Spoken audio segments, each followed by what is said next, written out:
স্বামী ভূতেশানন্দ মহারাজের লেখা অমৃত কথা বই থেকে আজ আমরা কিছু প্রশ্ন এবং তার খুব সহজ উত্তর আমরা জানব। কিভাবে সাধনা করব মহারাজ? নিয়মিত জপ করবে, তারপর তার কথা চিন্তা করবে। জপ করে অস্থির মন স্থির করা যায়। জপ করতে হয় বলে যান্ত্রিকভাবে জপ করছি তা নয়, ভাবের সঙ্গে জপ করতে হয়। তাকে আপনার মূলে মনে করো। তার নামে যে রস আছে সেই রসাস্বাদন করে জপ করতে হয়, তবেই ঠিক হবে। জপ, ধ্যান, সৎসঙ্গ, সদ্গ্রন্থ পাঠ এই সবই করতে হবে। ভাববে যে কি করে আমি এই দিনটি কাজে লাগাবো। বর্তমানকে কাজে লাগাও, ভবিষ্যৎ আপনিই ঠিক হয়ে যাবে। সাধন ভজন যা হচ্ছে বলে মনে করেছ তার চেয়ে আরও অনেক কিছু হওয়া দরকার। সর্বদা এ কথা মনে রাখবে। আত্মতৃপ্তি এলে তো বসে গেলে।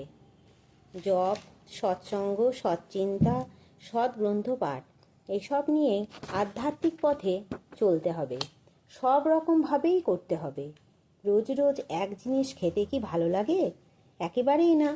তাতে একই স্বাদ পাবে। একঘেয়ে ভাব কাটাবার জন্য তোমরা নানা রকম জিনিস খাও।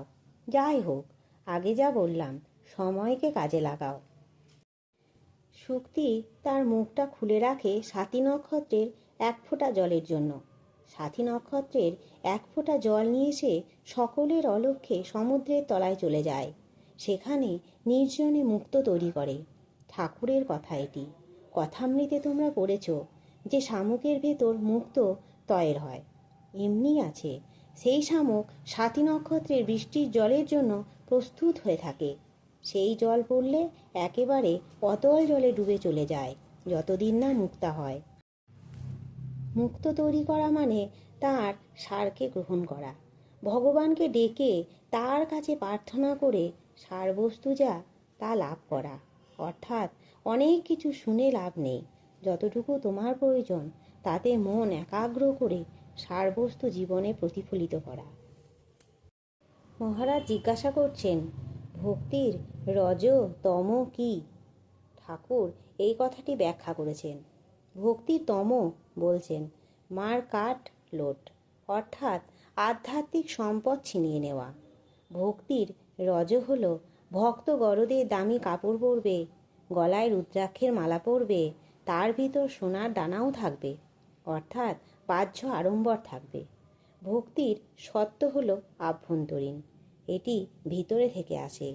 তার ভিতরে বাহ্যিক কোনো আড়ম্বর নেই। এইসব ঠাকুর ব্যাখ্যা করেছেন। এ বোঝা কঠিন। কথামৃতে আছে, ভক্তির তম যার হয় তার বিশ্বাস জ্বলন্ত। ঈশ্বরের কাছে সেইরূপ ভক্ত জোর করে, যেমন ডাকাতি করে ধন কেড়ে নেওয়া।